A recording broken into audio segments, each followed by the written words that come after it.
আসসালামু আলাইকুম, welcome back to my channel.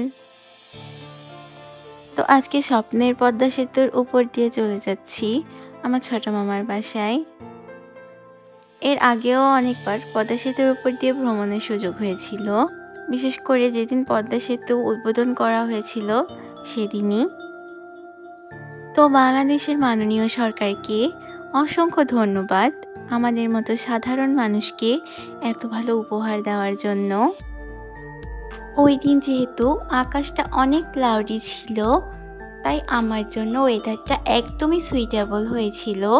সকল প্রশংসা একমাত্র আল্লাহর জন্য, যিনি অত্যন্ত জ্ঞানী ও গুণী। আমরা কোনোদিনই ভুলতে বা অস্বীকার করতে পারবো না পদ্মা সেতুর বেনিফিট। তাই কাউকে পছন্দ করে উসিলা বানিয়ে আমাদের জীবনমান পরিবর্তন ও কর্মকে সহজ করে দেয়। লক্ষ কোটি মানুষকে উপকার করতে আল্লাহ কাউকে না কাউকে মনোনীত করে। পদ্মা সেতুও ঠিক তেমনই একটা আর্কিটেকচার, যা আমাদের জীবনমানকে অত্যাধিক সহজ করে দিয়েছে। এই সত্যটা আমরা চাইলেও কখনো পরিবর্তন করতে পারবো না। তো আমি আশা রাখছি বাংলাদেশ এই অপরচুনিটিকে কাজে লাগিয়ে অনেক দূর এগিয়ে যাবে ইনশাল্লাহ। তো মাত্র কয়েক মিনিটেই অতীতের ভোগান্তি স্মৃতি, দীর্ঘ সময়ের কষ্ট ও জ্যামজট পাড়ি দিয়ে এক স্বস্তির নিঃশ্বাস আসলেই খুবই ভালো লাগে।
এই তো বাসায় আসার পর পরে বৃষ্টি শুরু হয়ে গিয়েছে।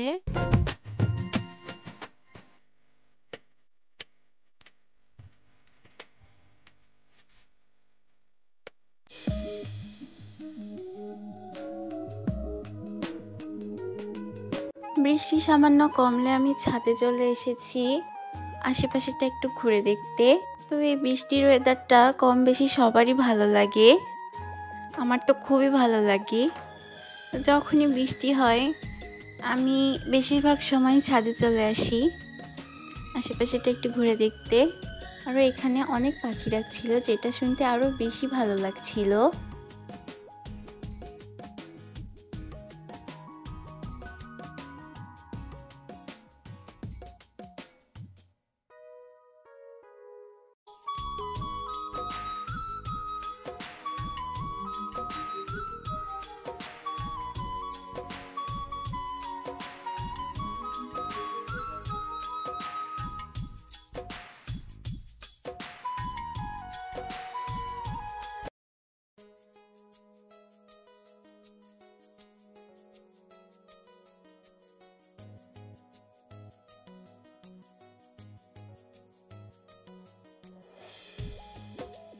এই তো আমার মামাতো ভাই, ও খুব আনন্দ পাচ্ছে।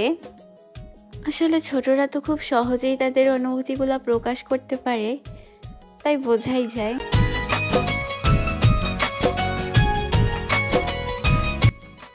তো এখানে সবুজ মাঠ, সবুজ ঘাসে একদম একাকার হয়ে আছে। মনে হচ্ছিল যেন ঋতু তার বৈচিত্র্যতায় অপরূপ রূপে সেজে উঠেছে।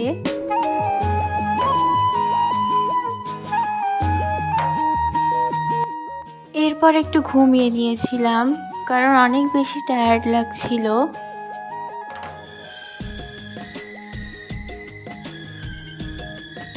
তারপর আবার চলে এসেছি, কারণ আমার এখানে অনেক বেশি ভালো লাগছিল আর ওরও ভালো লাগছিল। কারণ একা একা থাকি তো সব সময়, এই জন্য কেউ একজন গেলে ভালো লাগে।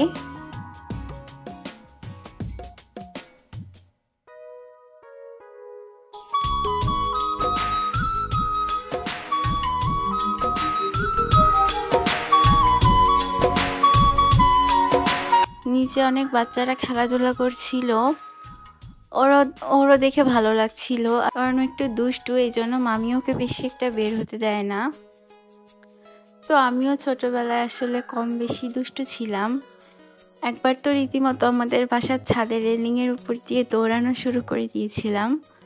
তো তারপর যা হয় আর কি, থ্যাঙ্কসফুলি জায়গাটা বেশি রাফ ছিল না, বাট অনেকটাই ইনজুরি হয়ে গিয়েছিল, আর 2 সপ্তাহের মতো বেড রেস্টে থাকতে হয়েছিল।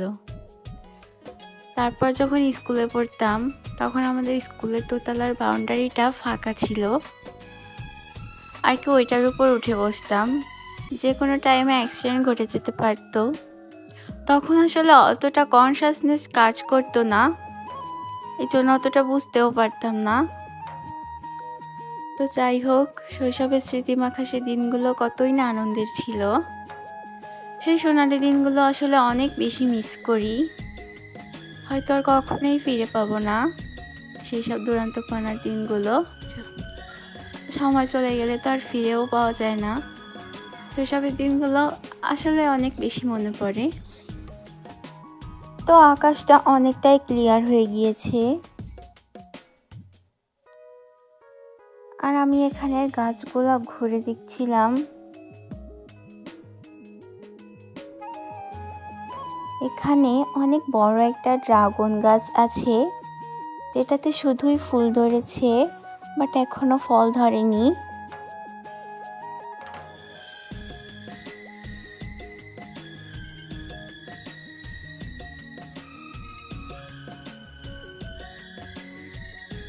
আর এখানে দেখলাম অনেকটাই সবজি বাগান করেছে, যেখানে ছিল পেঁপে গাছ, বিভিন্ন রকমের সবজি, যেটার নাম হয়তো বা আমি বলতে পারবো না। যাই হোক, দেখে খুবই ভালো লাগছে।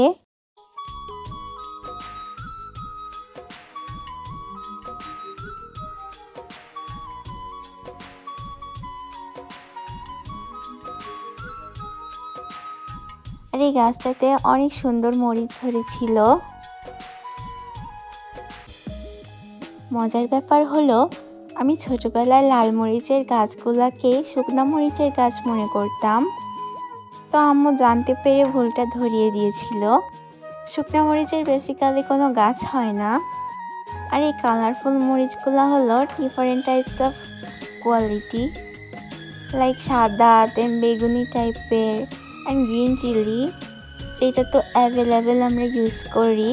আর এখানে ছিল অ্যালোভেরা, পাথরকুচি আর পুদিনা পাতার গাছ। এখানে মেবি দোলনা ছিল।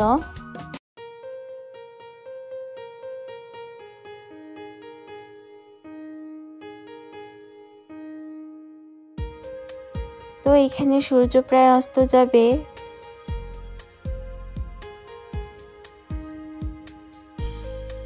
আমি এখন বাসায় চলে যাচ্ছি। তো বাসায় এসে কিছুক্ষণের মধ্যে থেকে আবার বৃষ্টি হচ্ছে, মেঘ করে এসেছে। তো যাই হোক, সব মিলিয়ে আজকের দিনটা খুবই ভালো কাটিয়েছি। আমি বেশি দিন থাকতে পারিনি আমার এক্সামের জন্য। তো সবাইকে অনেক বেশি মিস করছি এখনও। আপনাদের সবাইকে অনেক বেশি ধন্যবাদ ভিডিওটা দেখার জন্য। আল্লাহ হাফেজ।